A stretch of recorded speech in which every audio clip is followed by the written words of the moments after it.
This is the Situation Room, the only way to start your day. Morning. We're looking at the cost of living, we're looking at the economy, and we're looking at a growing economy and whether it is growing or shrinking wallets. Dr. David Kabata is an economist and he joins us in the room this morning. Dr. Good morning. Morning. How are you doing? I'm fine. Karibu sana. Yes. Dennis Aseto is over here, but Dennis is going to share today's proverb as you welcome us to the show this morning. He'll share a proverb. It'll be interesting to hear what you would interpret that as. Yeah, so our proverb today comes from Morocco. They're in the country recently, winners of CHAN, so that is an additional part of history to them. But our proverb goes as times change and those who don't change die. How would you interpret that? I think that is one of the most important proverbs, especially now. And I think I would look at it with what is happening right now, especially when it comes to innovation and technological development. That if we continue doing things the same way, then we are going to get the results that we were getting. And we are going to get the results we were getting in a situation where we need to get different results. I think that is my thinking, and I would interpret it that way, especially when I look at what is happening in the technological world. I think we'll also take an interpretation from a part of the audience here. So I think I'll start with the lady. Just introduce yourself, and if you can interpret that proverb for us, just stand and give us the interpretation. Okay, good morning. My name is Mary Mudhoni. Nimetoka, mimi ni mwanabiashara mdogo tu, lakini nimetoka mahali. Vile naweza sema ni kuwa economy yetu inaenda chini. The thing is, it is not okay at all. It is not okay. Kutoka mahali nimetoka from, nilianza mahali down, nilikuwa tu mwanasoko mdogo, nikaanza na kibada. Saa hii nimefika mahali nauza na wholesale. But I can tell you, naweza sema afadhali wakati nilikuwa kwa kibada sometimes back. Things are not working out well. Hatuko sawa. All right. Okay, we'll get into the conversation in a little bit, coming off of that proverb. And before we start to get an opportunity to talk to everybody, let's get an outlook from you, Dr. Kabata, in terms of what the economy looks like. We've been told the numbers. We have been told inflation is... now, sometimes we get confused. When inflation is up, we are not doing okay. When inflation is down, maybe we're doing a little bit better. But we've been told that inflation has come down quite some in Kenya, and that would then equate to the cost of living going down, or the situation in people's homes a lot better. Give us an outlook. We have been told from the Ministry of we have been told actually from the Treasury that economy is doing much better. The reserves are much higher. The President himself has 10 billion shillings in reserves. It's good. It's a good thing. But what's the situation on the ground? So thank you very much. I think when you look at our economy, if I look at the numbers, we have been told that the economy has been growing at about 5.3 to 5.6%. And I think one of the things that we need to understand, especially when you're talking about the economy, is to differentiate between economic growth and economic development. And I think that is where we go wrong, because when you talk about economic growth, we are talking about the increase of the output of the money that is being collected by the government, or what we are producing in the country. And I think that is what we have always been told, that the economy is growing. But that economic growth must translate to development. And I think that is where most of the African countries, Kenya being one of them, has a problem. Now, for the issue of the inflation, one of the questions that we need to ask ourselves is, why is it that the inflation is decreasing but the standard of living is very high? It is because that inflation decrease must be induced one, and it is induced by the central bank. And how does the central bank induce that inflation, low inflation? By mopping up all the money that is in the economy. And when they mop up all the money that is in the economy, what happens? Me and you, we will not have anything in our pocket, but the inflation will be low because the demand of goods and services in the market is decreasing. And the decrease of the demand and services of the goods in the market is not because of anything else, but because we people do not have money in our pocket. I think that is why you see a situation where the inflation is decreasing, but people do not have money in the pocket because the government mopped all the money from the people's pocket, and therefore we have low consumption. We have low consumption in the economy, and therefore the inflation is decreasing, but the standard of living is still high because also you have to look at the prices. When the inflation was decreasing, where are the prices? The prices were up. So low inflation does not necessarily mean that the cost of goods will go down. Why? Because, take an example, Uga was 100 shillings. The price went up to 200 shillings. And then it is stagnated there.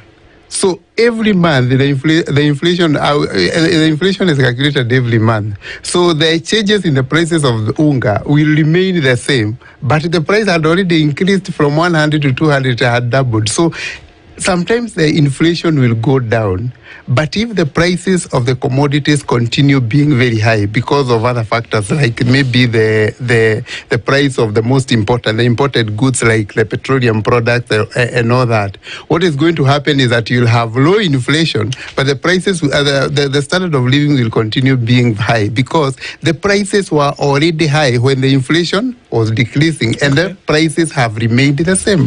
Yes. Okay. So then looking into a situation where you want to understand this, because the people who crunch the numbers essentially have said, look, it is better. But the situation on the ground for many people is that you can't afford what you used to be able to afford. With 100 shillings today, it is incomparable what you can do with what you were able to do maybe a year ago with 100 shillings. What is it that creates that situation whereby I have 100 shillings today? It has not changed in the amount, but it has changed in value. What causes that? I think we need to, first of all, understand what is inflation. And we can actually define it as persistent increase in the prices of commodity as the shilling or the currency loses value. So the currency is losing value, and that is why what you could have afforded with 1,000 shillings 1 year ago, you cannot be able to afford it now because the inflation is high. And also, the products of the most essential goods in the market have increased. Look at the price of a petroleum product. It has always been increasing in this country. Look at its impact in the economy. It is very high because it is actually the driver of the economy when it comes to the construction, to transport and all these other areas. And therefore, if we have a situation where we have an induced inflation, decrease in inflation, where the government is trying to mop up money, you know, one way in which you can reduce the circulation of money in the economy when it is very high is by the government selling treasury bills or borrowing from me and you. And if you look at what is happening right now, the government actually is borrowing a lot of money from the domestic market, me and you. When you talk about the domestic market, we are talking about me and you. In fact, I remember one of your newspaper was saying that even the individuals, me and you, are borrowing more than, are actually lending money to the bank more than, to the government more than the bank. Why? Because that is the only way we people can be able to make money that is left for us. And that is where you see everybody is trying as much as possible to take money to the government. So when we take all the money to the government, what happens to the business down here, the investment, our investment down here? It means that there is nothing else that is going to be going on because we have taken all money there. Just remember the other day we had 212 billion infrastructure board. We had 212 billion taken to the infrastructure board, and actually the government was not even able to absorb everything. 212 billion is being removed from the economy and being given to the government. And now the question is the government going to bring back that money through the infrastructures or the project development? If it does not do that, then the economy remains without money because the government is holding the money, and therefore the common Mwananchi cannot be able to do anything because they do not have the money. Let's talk numbers, and allow me, before we now move to hear now sentiments from the real people on the ground, because these numbers are supposed to be about the people, Yep. but they're separate from the people. There's a conversation around the GDP, and one of the indicators the Treasury CS has highlighted, he highlighted that we have 4.9% GDP growth. This was in the first quarter of this year, 2025, compared with 4.7% in the same period last year. So that's an improvement.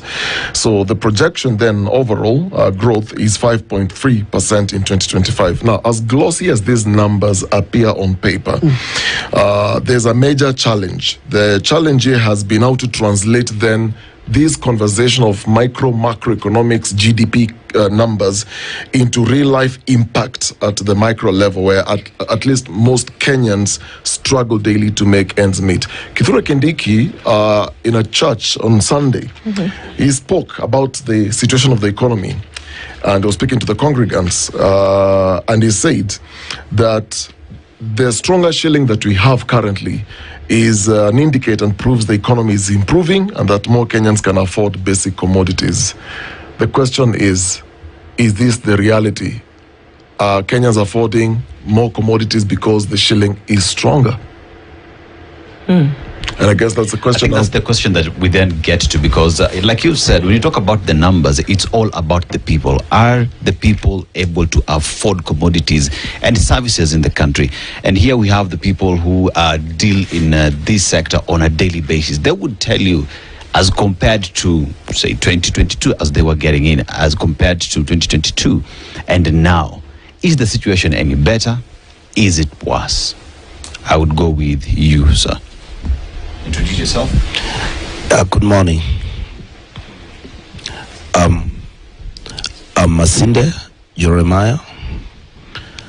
A former boda, and I'm a businessman running a kiosk. When I compare the year of 2022 and now, things have not been the same. As we say, time is money. We see in our lifetime that we are still, I personally am still struggling, because I see the way the shilling was in the year 2022, and now for about a period of 2 or 3 years we are in 2025.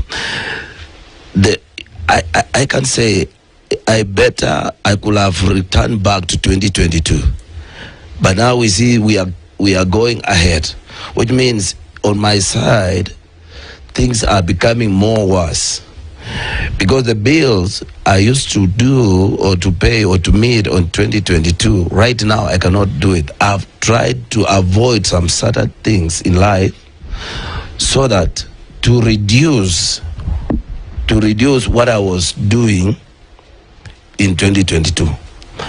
Now I dropped now the shop I'm running, because I started it in 2022. There are some certain commodities I've decided not to put them in my kiosk at Abahi there, because even people, they don't want to buy it. They are running away from it. If I tell them this is the price that I'm supposed to sell, they are running away from it, and they are saying, no, let me better use this one rather than this. What are those commodities? Now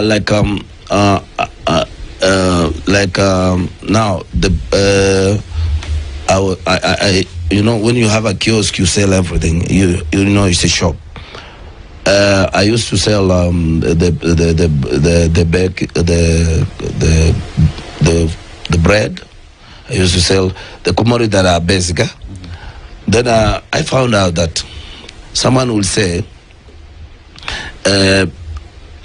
I'll rather save 3 shillings going to a certain supermarket than to buy to your kiosk. And I will ask that person, so I have used the fuel to transport that bread or to transport that soda. What about the 3 different shillings is what I'm getting as my profit? But for them, they will say, why do I buy rather than going to the supermarket. So I lose some certain commodities to my shop because of some 3 shillings that was my profit. So I decided to quit that. All right, so let's let just it go. Okay, let's hear from anyone else in terms of how business is. You can just give her the microphone, introduce yourself, and tell us how the situation is. What differences have you seen in your shop? You're free to speak in English or Swahili, so don't struggle. Yeah. Good morning. Hi, Dennis and Doko. I'm so happy and glad to see all of you this morning. My name is Pastor Mercy Promise Ngota. I'm an activist and I'm a business person, and at the same time you've heard me say my title as a pastor. So I wish to concur with him, but in this kind of way, that what has basically happened in our economy, the price of the basic commodities, there are some of them that they have reduced, but at the same time there are others that have been increased. For example, the price of unga today is quite different from the way it was in 2022. In 2022, the price of unga was quite high. What was the price in 2022? In 2023, it was around 230 for 2 kilograms. For 2 kilograms Yes. of unga. So over the past 2 years, what they've done is that they have brought a little bit of reduction. So when you go to the shop, you get it at around 150 shillings. And sometimes you can even get it lower. But there are other products that are essential, like electricity. All of us use it now. Electricity is now a necessity. It's not like those other days that it used to be like a product of leisure. Right now it's a necessity. So electricity, the prices of consumption have really gone high. So what happens is that there are some products that the prices go low and then others go up. So the common Mwananchi, you think that this government cares or these people care about us, they have reduced this, but others are still high. And when it comes to the GDP, what he was talking about, what I can say, according to me, our current economic space has not really allowed, or the political goodwill has not really permitted steady growth of the GDP. Because how will it grow if the industries that we used to have not been revived? Like, for example, the textile industries that used to create job, they used to attract investors and things like that, they are no longer there. So if they are no longer as strong as they used to be there before, how can we basically talk about growth in GDP? So I think we need to come to a level of speaking the reality of what is happening in the ground and in the political sector, the governance sector. We come to a realization that things are not really going as they are supposed to be going. And the moment we come to that realization, have good political will, good governance will, I think once we are at that level, we'll be able to talk about the GDP growth that Okari has just mentioned. But for me, I can't really say that we have that growth. I think I'll take it back to Ndu, or I'll take a last It one. would be interesting to hear from a couple more folks. Okay. Let's look at what has been happening when we talk about maybe certain interventions that have been made. Have we seen the price of things, goods, services for you in business at whatever level increase or decrease over time? Okay, thank you. Good morning. My name Alex Mutuku. At Boda Boda from the River, sub-county, Machakos, and also a business person. The economy is really doing bad down there because if you look, for example, at the Boda Boda industry, some of the Boda Bodas now prefer the electric motorbikes. I can see the electric motorbikes they are getting more and more in the market because people are running away from the fuel. The fuel is becoming very expensive for the people in business, and that's one indication that the economy is not well. Recently, we have the motorbike which is going for 95,000, and if you pay per day, you are going to pay for 180. And so many riders are really going for that motorbike because maybe they are not getting enough. By the end of the day, they'll not get enough money to fuel their motorbikes and also provide for their families. Machuku, I just want to hold you on that. As we compare before on your motorbike, right? Yes. Yeah. So if you look at the numbers of your customers, the people that you ferry every day, yeah. How is it? Are you ferrying more or less today? And if you're ferrying, whichever the case, yes.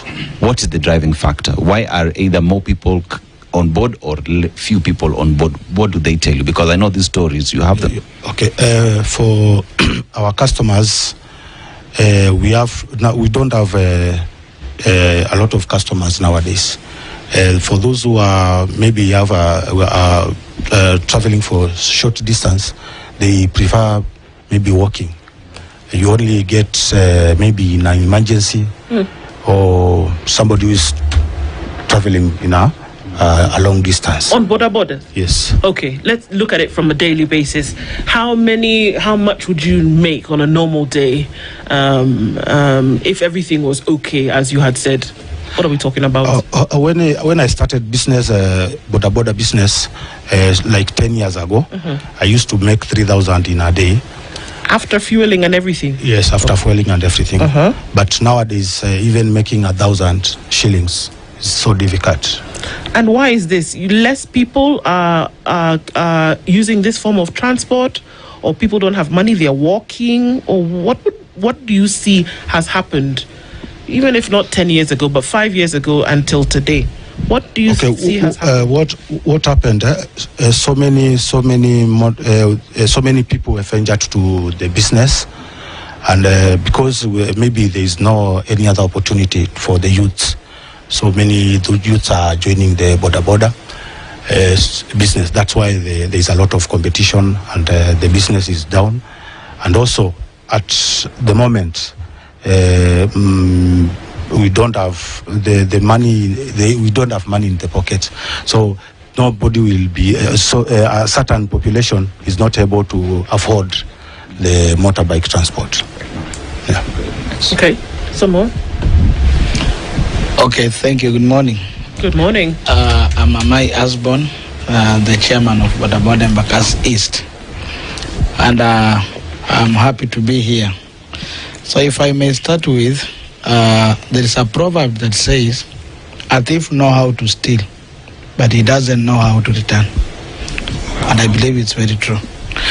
And a thief knows how to steal, but he doesn't know how to return. If I compare 2022 and now, the economy, it has growth, but it does not have development. Development in it does not have, but the growth is there. The growth is like what we saw the other time. The president is giving the Harambee Stars 2.5 million, and it does not empower those clubs so that every player can enjoy, even if he's in Lodwama, Kokule, Marsabit, Wajir. So you find them, they are doing that, but there is no development. When I say that, I'm trying to say that what my fellow has just said. The problem of the economy that we are having, or the people that are running, is that most of them, they do things, but they try to use another way of cover. For instance, the flour that we are using back in those days, it is not the flour that we are using right now. Jana, after the past 1 year, I don't know if it affects you guys. It affects me very much. If I buy 2 kg, I could cook 2 days or 3 days. But the 2 kg of now, because it's now trying to cover something, you take it in water, na inaisha yote. Inaisha kabisa. Shida ni unga. Sasa shida ni wakati quality hakuna. Sasa hata hiyo 2 kg ulikuwa unakula mara 2. Sasa hizi sijui wanachukua maplastic wanasiaga tu white. Wanaleta tunapika, I don't know. It is not adding anywhere kabisa. Let me come to my sector of boda. We started very well. Boda, the first boda I bought back in 2011, it was around 80,000, and it has quality. Wakina kampuni fulani Jingcheng, wakina nini, they had quality. Hata zilikuwa na nguvu. Sasa wakati imekuja itikemu itipikti ikaenda, saa hii unaona tunaletewa kitu ingine hapa, unaambiwa 95,000. Mimi mwenyewe niko na 80 kg. Hiyo kitu inabeba 70 kg. Mimi nikikaa, my sisters nani akalie, akaezi enda. So is this person empowering me or is killing me? Lazima we have to reason out. Si ndio? Kitu unakuambiwa it is carrying 70 kgs. Mimi mwenyewe personally ameite. Nimepata client, sijabeba client. Client wangu ndo huyu, sasa tuseme ni huyu Masi, huyu ako 105. Hiyo kitu inaenda ama nini? Lakini ile nilikuwa nayo it was 80,000, lakini ningebeba Masi wawili and I move. So issue kwako ni quality. So issue one ni yani walitunyang'anya, sasa wanajaribu kufunika in a way that wanajaribu ku cover up, but it is not working. So there is no development complete. So leo bado unaendesha bodaboda? I'm still riding my bodaboda. That's why hata nimekuja, hata iko huko chini. Unatengeneza pesa ngapi in a day? Hakuna pesa. Every day there's nothing that completely hakuna. Okay. Because I'm using the fuel one and also I have the electric one. So here comes the problem. The fuel one, sai mafuta, it is over 180. Ndio? Petrol. Hii pikipiki in a kilometer, in 1 kilometer, I spend, in 70 kilometers, I'm supposed to spend like 1 liter. Na hii 1 liter, for example, nimebeba mtu hapa mpaka town, nitarudi bure. So how much does it take to fill your tank? Ndio ijae. Saa hii inaenda karibu 1,000, sijui ni 4 ama ni 3. During those time, it was 1,500, tank imejaa. So you find us, we are struggling in this ministry, in this industry, kwa sababu watu kama huyu ndugu yangu mwenye amekaa hapa, they are failing to translate the constitution perhaps to the leaders that we trust up there, because wangewa translate hii constitution, because Kenya is being ruled by a rule of law. It's a constitutional country. So if they could have translated to them very well, hatungekuwa tuna struggle hii, because people that are doing to their interest. Ukiangalia kama hii pikipiki kameletwa juzi, it is somebody's business. It is not even come to help riders. It is somebody's business. Look at what during the safety belt, it was not an initiative of the government. It was somebody's business. Angalia hii vitu zinakuja. So most of the things that are coming, they are not coming to help somebody. It is coming for that mtu anufaike hapo. Okay. But we want something that can accommodate all of us, to make us make the economy grow. Asking questions, and this is interesting. He said, translate this thing for us to then be able to understand. There are certain things that we have been told, Dr. Kabata, that interest rates have gone down. The dollar to the shilling, which is pegged to development, especially in this neck of the woods, in this part of the world, that we look at how the shilling compares to foreign currency, in this case, the dollar.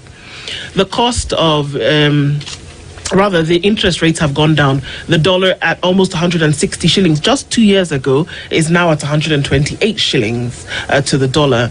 And that would translate that the economy is getting stronger in broad terms. But what does it mean when that I buy fuel for almost 3 times, or rather, when I buy fuel almost 9 shillings more than what I used to buy it 6 months ago, or that I buy food items for 100 shillings more?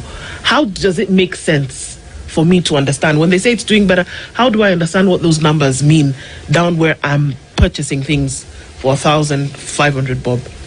So I think I've also listened to them, and I actually understand why they are talking the way they are talking. First of all, I think Dennis talked about the sectors. I can see the sectors that have driven the economic growth. And if you look at those sectors, they're actually the ones that are doing very well. Is there any sector that has a positive impact to these people directly? It is only agriculture. And if you look at the growth in the agriculture, is very minimal. And therefore, the first question that we need to ask, what is driving this economic growth? Is it something that is touching on the small Mwananchi? And actually, Secretary, and speaking of agriculture, there are many who have been giving these sentiments that, look, it's not necessarily that it's the government that brought down the cost of unga. There was a period you had drought in this country. Then we started having now rains. Yes. So because mvua imenyesha mingi sana, mahindi iko kwa shamba. So it's not necessarily that there's an extra incentive to bring the cost of flour. I mean, I stand to be corrected, but that's another argument, that it's not necessarily that it's the cost of they brought out the cost because of anything else, but also because there's a surplus from the farms. Yes. That would actually have an impact in agriculture. The good weather condition. In fact, we have had one of the best weather conditions in the last 3 years, and in fact, that is why we are actually having one of the reasons why we have low inflation. Because one of the things that we also need to understand is that the inflation in this country, or the increase in the prices, when I talk about inflation, I'm talking about the persistent increase in the prices of the commodity, is actually driven more by drought. When we have drought, what usually happens is that the prices of the common products, zenye mnatoa masukuma wiki, the ones that need rain. Yes, the ones that need rain, zina increase sana. And therefore, when we have good rain, what usually happens is that drought-driven inflation is actually subsidized. Now the challenge is, we have brought down the drought-driven inflation, but look at the import-driven inflation. Import-driven inflation ndio hiyo mnaongea kuhusu mafuta, kwa sababu mafuta hatutoi hapa, tunatoa nje, si ndio? Kwa hivyo ikikuja na bei ya juu, ni kumaanisha prices za kila kitu zitakuwa juu, and that is why we call it imported inflation. So if you look at some of these sectors, financial sector, insurance sector, then you look at mining sector, the ones that are actually driving this growth. Nyinyi watu muko huko. So if it does, whatever is expanding is not touching the common Mwananchi. That is why we have to say that the economy is growing, but we have a problem when it comes to translating this economy to development. Because you see, and that is the biggest challenge. We are collecting money, but are we putting it in areas that can actually be able to help you? I'll give you an example. Do you know, when the health cover is not working, it has a big impact on you? Why? Because if the cover was working, ile pesa kidogo unajiwekea matibabu ya mtoto na watu wale wengine, ukipeleka kwa investment. Lakini sasa kwa sababu haifanyi kazi, ukitumia pesa yako lazima ubakishe 15,000 ama 20. In case ukuwe na emergency, utaweza kufanya nini? Kudeal nayo. That is how some of these things translates to the common Mwananchi indirectly, but we do not see. Masomo imeongezewa. What happens? Huyu mzee anakuta familia ilikuwa inakula mkate, imeachana na mkate, kwa sababu lazima sasa wa translate hiyo pesa kutoka kwa mkate wapeleke shule. So that alone touches the common Mwananchi, and that is why you see these people are complaining. Everybody is complaining in the country because the small top gaps that the government had put for us, waliodoa. Walipoodoa, sisi mishahara yetu zimebaki ile ya kawaida. Our salaries are just the same, si ndio?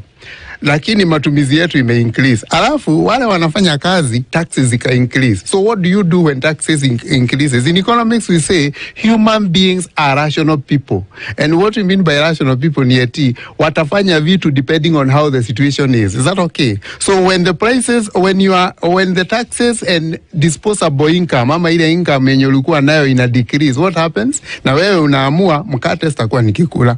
Boda nitanunua pesa kidogo, ama nitaweka nitaacha kubebwa na boda penye nilikuwa nalipa 150, at least natembea. So that translates to you people, and that is where you see things up. Doctor, you see, when you break it down like that in terms of the economy, we look at education, parents here taking kids to school. You talk, you also speak in terms of healthcare. So here we have the share conversation that is happening. But then again, there is also the fact that we are paying house rent. You know, we are moving from point A to point B. We are bringing goods to our shops for us to be able to do business. But let's just hear how the things you mentioned have affected the Kenyans here. Because you see, the president would come and say, or even an economist in government would say, the economy has improved, but has the common Mwananchi set that improvement? Yeah, I think we have a bit of a problem hearing you, Dennis. So I think we're going to work on that in just a minute. And so then coming to folks in the audience, just hearing how the economy has affected, how life has been over the. I mean, maybe you can go ahead and answer that question, Prof, as we try to sort out this. So. Another thing that you also need to understand, he also talked about, I've actually explained to you why people are not coming to, are actually going to do away with some of the things that you are selling in your shop, because anything luxury, when the standard of living increases, what usually happens is that human beings do away with what they can actually, or what is not necessity to them. And that is why you see, ukiangalia December kwa supermarket, there are very few supermarket had put their fridges and all these other things that they put outside there. Why? Because that is a luxury to Kenyans. When the price, when the economy is not doing well, bona ninunue TV ya 20,000 na 40,000. So it is even affecting the companies that are actually the manufacturers that we are talking about. So it goes back to the manufacturers, because these people do not have money, and that is why we are saying that for us to be able to help these people and to take this economy back to where it is, one, the government must stop borrowing from the domestic market, because what they reduce interest rates. Na bank inajua huyu mtu nikimpatia 20,000 hataweza kulipa kwa sababu economy haifanyi vizuri. Pesa watapeleka wapi? Watapeleka kwa hizo treasury bills zenye ziko low, kwa sababu that money is more safer than giving somebody who cannot be able to run the business. So the government must stop borrowing in the domestic market. Taxes, the minute you increase taxes or you bring in taxes in the people's income, what happens? You reduce the disposable income. Watu wanaacha kuconsume, watu wanaanza kukula basic needs, ana kanyumba kakuishi, analipa school fees na vitu kama hizo. And that is why you see, if you look at that Kenya National Bureau of Statistics figures, even the amount of cement that was sold last year decreased, kwa sababu watu waliacha kufanya nini?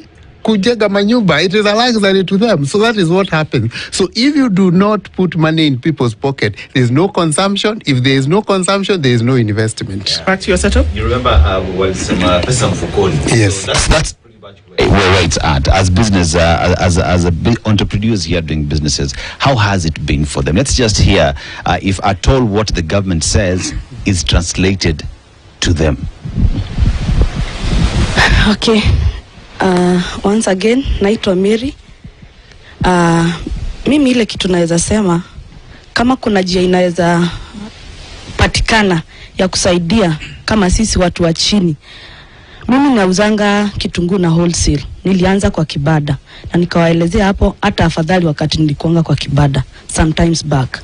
Sai nimekuwa biashara ilikuwa mzuri juu nilikuwa nachukua kitunguu yangu napelekea mama soko pale, namuuzia kama neti moja. Nikimuuzia neti moja ananilipa cash, tunamalizana. Ilifika mahali hakuna pesa kabisa, na mimi nimekopa pesa yangu, nimeleta mzigo kwa soko, kwa store. So tukaanza negotiate, we negotiate na customer wangu, tutafanya aje? Nipatie mzigo, at least nauza nampea siku 2. But acha nikuambia, ilifika mahali hii biashara ikakuwa baya. Kwa nini? Ameuza 500. Vile ameuza 500, anashindwa hii 500 niko na watoto 4 kwa nyumba. Ni unga, ni maji, ni nini, juu kila kitu ni kulipa. So unapata by the time amalize kuuza ile kitunguu, hana stock na hajanilipa. So huyu mama atafanya nini? Juu hataki nimkibize sana, anakibia kwa hiyo Shylock iko hapo. Juu hata microfinance haja qualify. Kuna Shylock zinakukibia, zinazunguka tu, kuna vibada mingi za pesa. Bora aone nyumba yako iko na ka TV na uko na ka stock kidogo. Anafanya nini? Anakuja anakopa pale.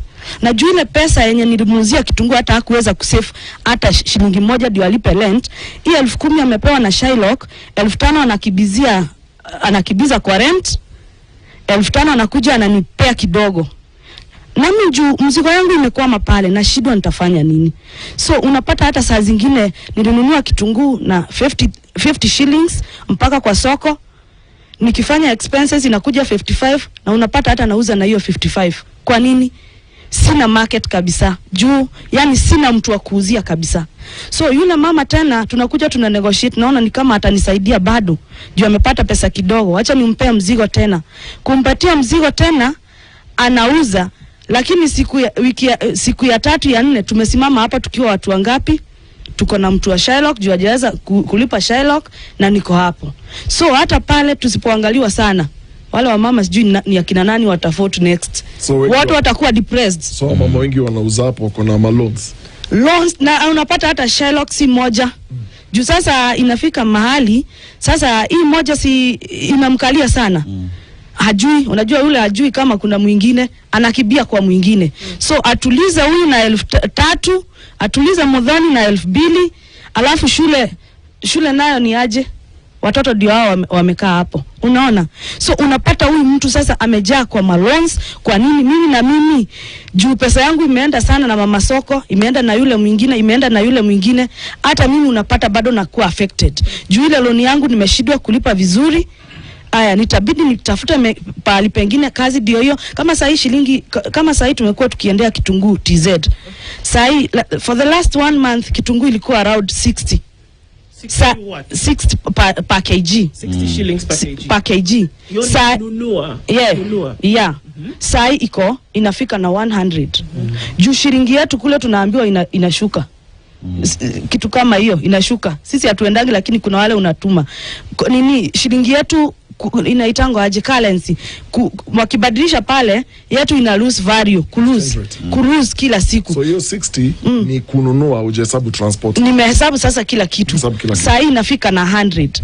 Niambie sasa huyu mwenye nilikuwa napea kitunguu na 60 within 3 weeks alikuwa na shida kulipa hiyo. Aya, saa hii nimefikishiwa na 100, itabidi nimuuzie na 110.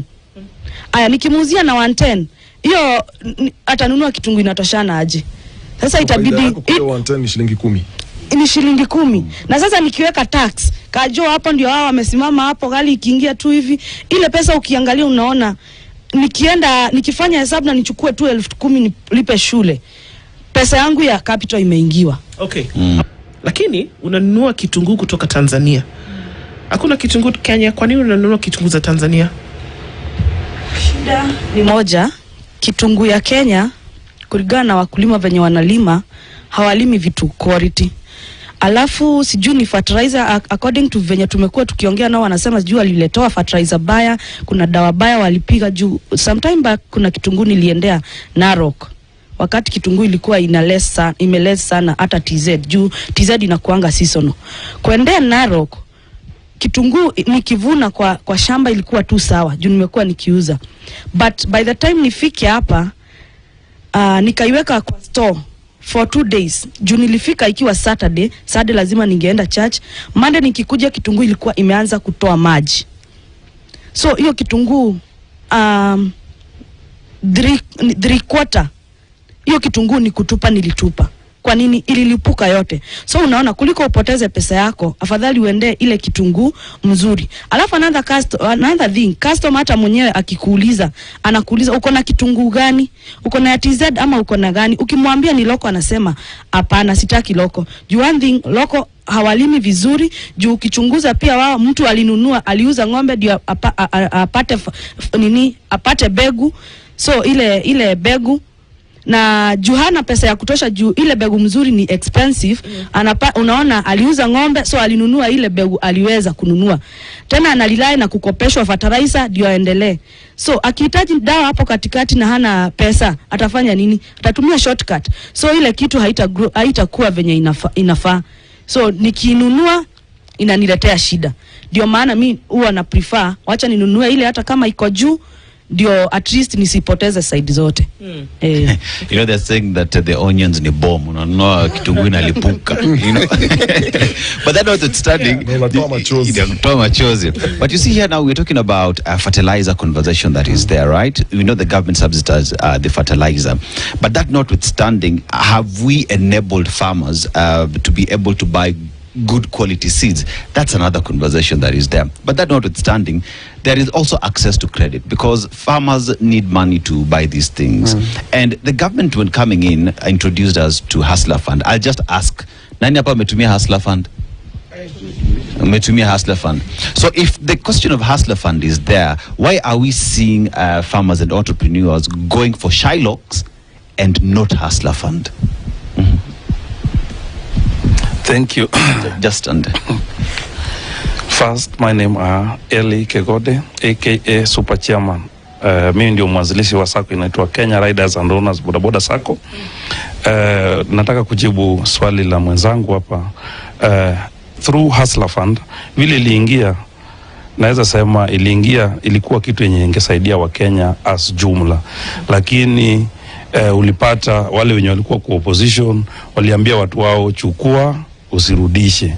Na ujue hii Kenya ukishaambiwa na mkubwa wako mwenye unaamini uwezi kufanya namna gani, uwezi rudisha. So unapata watu vile walichukua hiyo loan. Kuna wale wenye walichukua wakirudisha, najua limit zao zinaenda anga zikigrow. Lakini kuna mtu mwenye alichukua day one, vile alichukua hivyo, hiyo ndio ilikuwa mwisho wake. Bado serikali inamdai, na tulisikia juzi Oparanya akisema atakuwa anaenda door to door, hatujui atakuja siku gani. Ama kitu yenye serikali inaweza kufanya, wawevu hiyo kitu kwanza, ndio tuangalie maisha vile inaanza tena upya. Lakini hiyo pesa ya hustler fund mara ya kwanza mlichukua ndio ifanya nini? Hiyo pesa iwasaidia aje? Hustler fund ikikuja, unajua waliweka limit kidogo sana. Unapata watu wengi wale wenye wajiwezi walikuwa wanachukua kitu kama 500. Hiyo ndio ilikuwa limit zile za chini. Ukibahatika upate 2,000, 3,000 hivyo. Na ule mkulima mkubwa, yani mwenye ako mdozi, mwenye M-Pesa yake inalia kila siku, unapata limit yake ilikuwa inaenda paka up to 50 huko. So hatujui criteria yenye walitumia, lakini mimi mawazo yangu ilikuwa hiyo hustler fund hawangeidishi hivyo vile waliweka, kila mtu aichukue hivyo. Wangeangalia organized circles. Kitu ya kwanza, sisi kama wana bodaboda wangeangalia kwanza. Nashukuru president, tukiwa pale KICC alituita mara ya kwanza akasema go and form circles. Tuliform circles. Since that day amefanya nini? Hustler alileta, alipea watu. Instead aseme watu wa form circles, mama mboga form circle, mtu wa bodaboda na wakulima wa form circles. Whereby hii pesa ya hustler fund angekuwa anaweka pale kwa circles, zina rotate na zinarudishwa. Lakini sasa unapea mtu ujue ametoka wapi, ako side gani, utampata siku gani. Swali ni sako yako ilipata hustler fund? Haijawahi pata, hiyo ni ukora. Haijawahi pata. So kitu yenye iko wa restructure hiyo hustler fund ilikuwa ni mfumo mzuri. Tukirudi, nimeona mmeongea mambo ya mbolea. Hata mimi pale nilikuwa nimekaa hapa nyuma, nilikuwa nacheka tu. Hata mimi ni mwana bodaboda, lakini tena huwa analima huko nyumbani. So unapata kitu ya kwanza napongeza rais vile alileta subsidize mbolea. Because ukiangalia hapo 2022 tulikuwa tunanunua unga shilingi 230 ile wakati wa Uhuru Kenyatta. Akakuja akileta kitu mzuri, opposition ilitoka wakaweka sufuria kwa kichwa. Mr. President Ruto akasema mtatoa hiyo kichwa sufuria kwa kichwa, tuende kwa shamba. Sufuria ukiweka kwa kichwa italeta chakula, lazima uende kwa shamba mlime, ndio chakula ikuje kwa sufuria. I liked that one because tulikuwa tunamislidiwa na opposition, naweza sema hivyo. Vile wale watu wenye walisikia hiyo wakati wakaenda kwa shamba, ikiwemo mimi mmoja wao, nikachukua ile mbolea mara ya kwanza ya Uhuru tulikuwa tunanunua mbolea shilingi 7,000 50 kg. Ruto akakuja akasema my subsidy paka 3,500. Tukienda kununua bado wale wakora wengine wakatuambia hiyo mbolea ni mbaya, msinunue hiyo mbolea. Vile walisema msinunue hiyo mbolea, walisema sijui Russia inapigana, so hiyo walileta tu na meli kukuja kudambu kozi ime expire. Mimi nilichukua hiyo mbolea yenye walisema ilitoka huko wametupa. Na nikalipa serikali 3,500. Nikapanda nayo mahindi.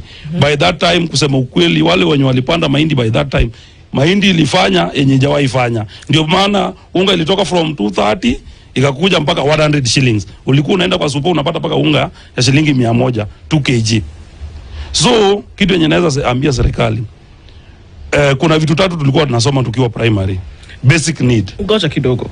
Unasema ulipanda na hiyo mbolea, na mkavuna vizuri sana, si ndio?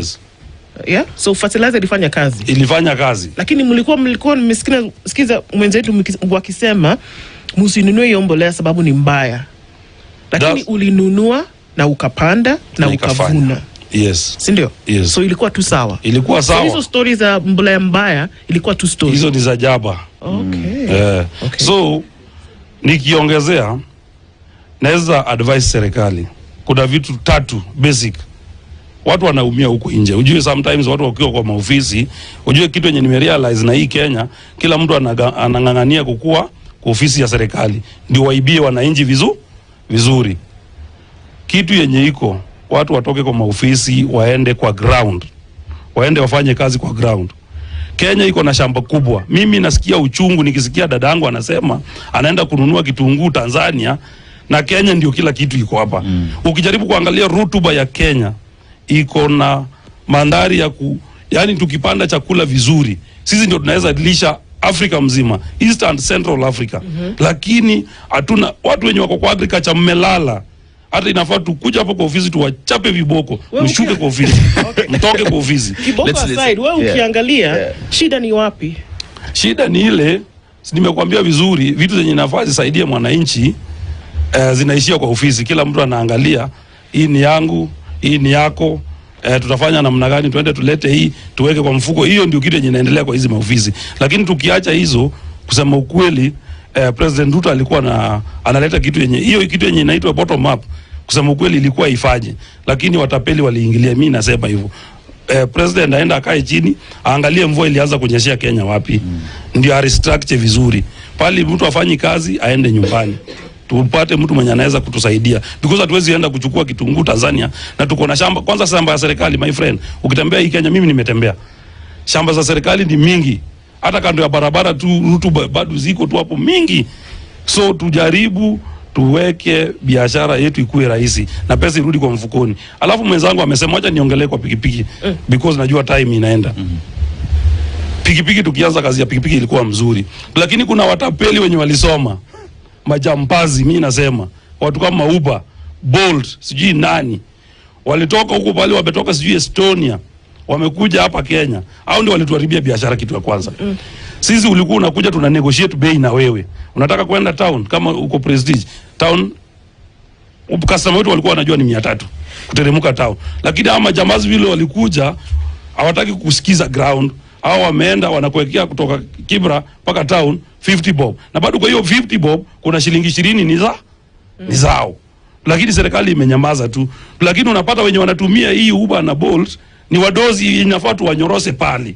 Lakini unapata sasa mtu mwenye analipa vizuri ni ule masikini. Mimi napenda kubeba masikini kabisa, kwa sababu analipanga mzuri. Kwa sababu ana Bolt, kuna katululu, ukimwambia tunaenda town ni 300, hata sumbuana na wewe. Unaweza mfinya vizuri. Yes. Let's see how. Yeah. Thank you very much. Good morning, everyone. Good morning. My name is Michael Kioko. I'm a business person in a real estate agent and also a cryptocurrency trader. Now, nikijibu mwenzangu hapa, in regard to hiyo mambo ya Hustler Fund, it was money which was intended to promote the young people and also everyone in this nation, but it was being given to people with no skills and with no plan. So hiyo ilikuwa tu ni pesa ya kupiga sherehe, kwa sababu ni pesa haikuwa inaelekea mahali mzuri, haikuwa imeelekezwa mahali mzuri. So kulingana na mimi, we have so many ways in which the government can invest so that the people of Kenya can embrace. For example, hizi biashara za online, kama serikali inaweza ika-invest na kutrain the Gen Zs and the millennials on applying technology, at least we can reduce the issue of joblessness.